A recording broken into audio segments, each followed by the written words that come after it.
الحمد للہ رب العالمین والعاقبۃ للمتقین والصلاة والسلام علی سید الانبیاء والمرسلین اما بعد۔ احرام کی حالت میں کن کن چیزوں کا خیال رکھنا ہے، اس حوالے سے گفتگو چل رہی ہے۔ آج کا مسئلہ ہے ما یقتل المحرم فی الحرم، احرام کی حالت والا شخص حرم میں کن جانوروں کو مار سکتا ہے۔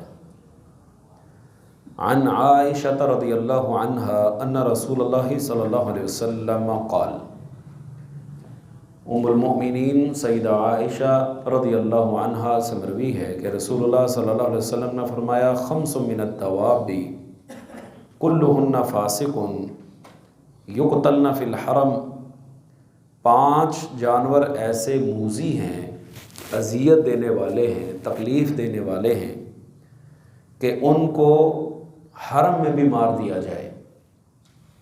الغراب، کوا، ہر کوا نہیں، ایک کوا وہ ہوتا ہے جو پیچھے پڑ جاتا ہے، یہ والا۔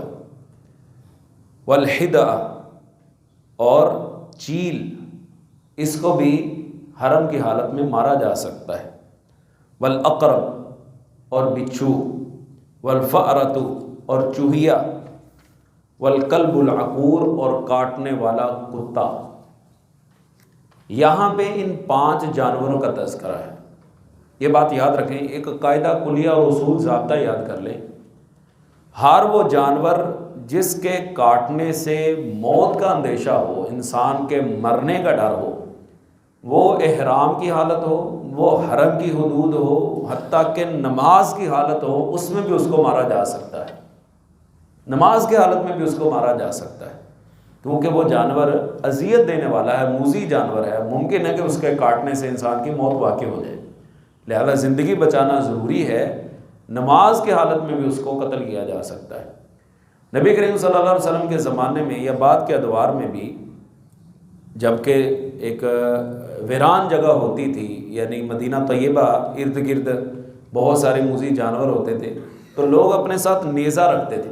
نیزہ رکھنے کا نماز کی حالت میں مقصد یہ ہوتا تھا کہ اس کے ذریعے ہم جانور کو مار سکیں جو اذیت دینے والا ہے، جو تکلیف دینے والا ہے۔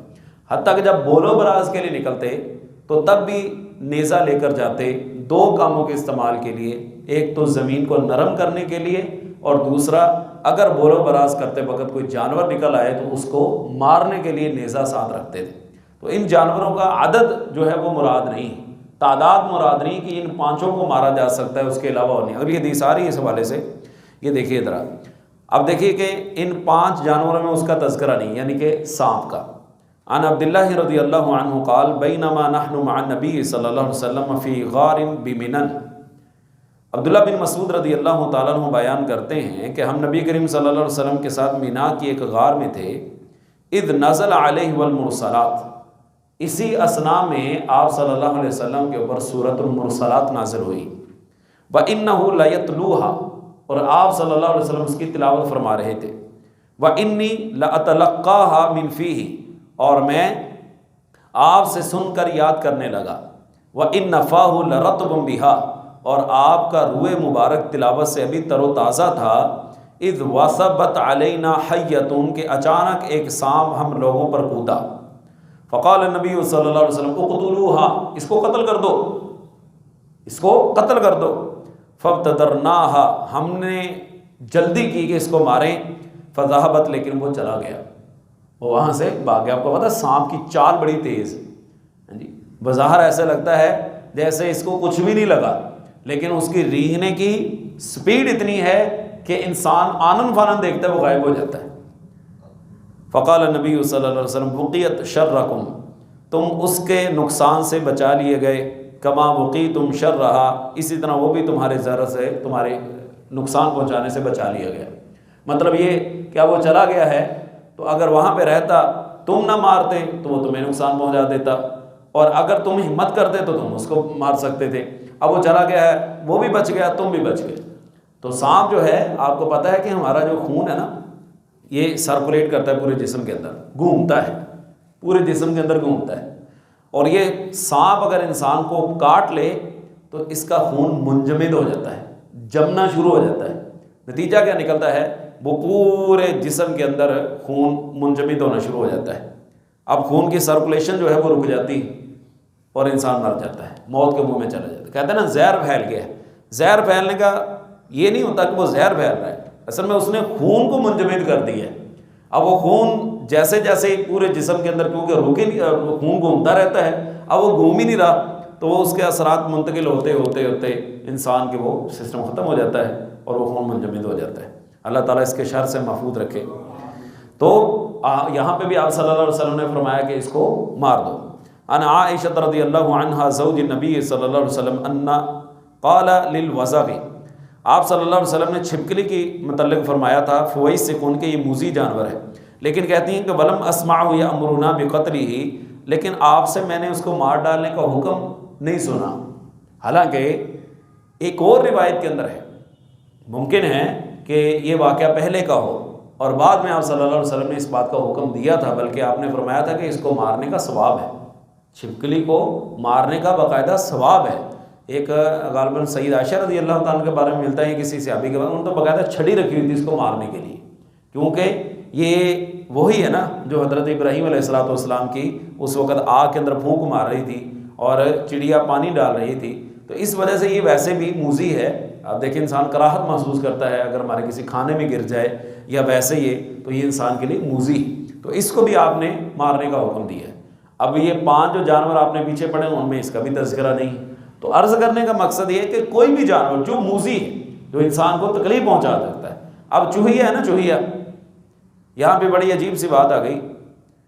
پرانے وقتوں میں لوگ لکڑیوں کی آگ جلاتے تھے نا، تو آپ صلی اللہ علیہ وسلم نے فرمایا اپنی آگ بجھا کے سویا کرو، اس لیے کہ جو چوہیا ہے نا یہ آگ کا کوئی نہ کوئی ٹکڑا اٹھا کے لے جاتی ہے اور پورے گھر کو جلا کے رکھ دیتی ہے۔ اس سے ہمیں یہ بھی پتہ چلا کہ رات کو صرف چولہا ہی نہیں بند کرنا چاہیے بلکہ پیچھے سے ہینڈ کاک بھی اٹھا دینا چاہیے، گیس والا بند کر دینا چاہیے۔ پوری سیفٹی کرنے کے بعد انسان کو اپنا جو ہے وہ کھاتا کلیئر کرنا چاہیے۔ اور یہاں سے مجھے ایک اور بات بھی یاد آ رہی ہے چوہیا سے، کہ اللہ معاف فرمائے، الحمدللہ علی نعمت الاسلام، اللہ تعالیٰ کی جو نعمت اسلام ہمارے اوپر ہے نا، یہ بہت بڑا فضل ہے۔ آپ کو پتہ ہے چائنا ایک ایسا ملک ہے، چائنا کے باسی ایسے لوگ ہیں کہ دنیا جہان کا جانور نہیں چھوڑتے، کوئی جانور ایسا نہیں ہے جو یہ نہیں کھاتے۔ چوہے تو ان کے لیے اسپیشل ایک سمجھ لیں کہ ایک ڈش ہے، یہ باقاعدہ پالتے ہیں چوہوں کو۔ کتے تو یہ وہ بیچتے بھی ہیں اور ان کے منڈیاں بھی لگتی ہیں، جس طرح ہمارے ہاں بکرے کا گوشت فروخت ہوتا ہے وہاں پہ کتے کا فروخت ہوتا ہے، اور ان کو بھی پالا جاتا ہے، اس کے لیے بھی باقاعدہ الگ سے فارم بنے ہوئے۔ تو یہ ایسے لوگ ہیں، اللہ معاف فرمائے، نہ ان کو حلال کی کوئی تمیز ہے نہ ان کو حرام کی تمیز ہے۔ لیکن یہاں پہ پریشانی یہ بنتی ہے کہ عید قربان آتی ہے نا، جب عید الاضحیٰ آتی ہے تو بہت سارے جو اسلام کے نام سے جن کو چڑ ہے، جو لبرلزم ہے، اور جو اس طرح کے بے دین لوگ ہیں، قربانی کے اوپر اعتراضات کریں گے، دیکھیں جی معصوم جانوروں پہ گلے پہ چھری چلائی جا رہی ہے، یہ کیا جا رہا ہے، وہ کیا جا رہا ہے۔ بھائی جب آپ برگر کھاتے ہو اس میں چکن ہوتا ہے تو اس کے گلے کے اوپر تو چھری چلائی ہے تم نے۔ اور ایک اور ملک ہے وہاں پہ جانوروں کو شوقیہ مارنے کا باقاعدہ سالانہ مقابلہ ہوتا ہے، وہاں پہ تمہیں جانور معصوم نظر نہیں آتے۔ اچھا، مسلمان احرام کی حالت میں بیت اللہ میں اکٹھے ہوتے ہیں تو مسلمانوں کے احرام کے اوپر ان کو اعتراض ہے کہ جی یہ ایک جیسا لباس کیوں پہنتے ہیں، حالانکہ کھلاڑی گراؤنڈ میں اترتا ہے تو وہ اپنی وردی پہن کے اترتا ہے، وردی نہ پہنے تو اس کو میچ کا 10% جرمانہ ہو جاتا ہے۔ یعنی وہ اگر کسی شیڈول کی خلاف ورزی کرتا ہے میچ کی، وہ فٹ بال ہے، وہ ہاکی ہے، وہ کرکٹ ہے، اگر کھلاڑی اپنی اس وردی کے اندر نہ آئے تو اس کو میچ کا 10% جرمانہ کر دیا جاتا ہے۔ اس کے اوپر یہ پابندی ہے کہ تم نے اس وردی کے اندر اترنا ہے، کوئی اعتراض نہیں کرتا۔ اسکول والوں نے، کالج والوں نے وردیاں مقرر کی ہیں کہ آپ نے یہ وردی پہن کے آنی ہے، وہاں ان کی غیرت نہیں جاگتی۔ جب بھی ان کی غیرت جاگتی ہے اسلام کے کسی کام کے اوپر ان کی غیرت جاگ جاتی ہے، اور ان کو ہر چیز فضول خرچی لگتی ہے، ہر چیز ان کو جو ہے وہ پیسے کا ضیاع لگتا ہے۔ جی کسی غریب کی بیٹی کی شادی کرتے ہیں، الحمدللہ جو قربانیاں کرتے ہیں وہ غریب کی بیٹیوں کو شادیاں بھی کرتے ہیں، وہ غریبوں کا بھلا بھی کرتے ہیں، ان کو کولر بھی لگوا دیتے ہیں۔ حالت ان کی یہ ہے کہ ہاتھ میں 4 لاکھ کا موبائل پکڑ کے 60 لاکھ کی گاڑی میں بیٹھ کے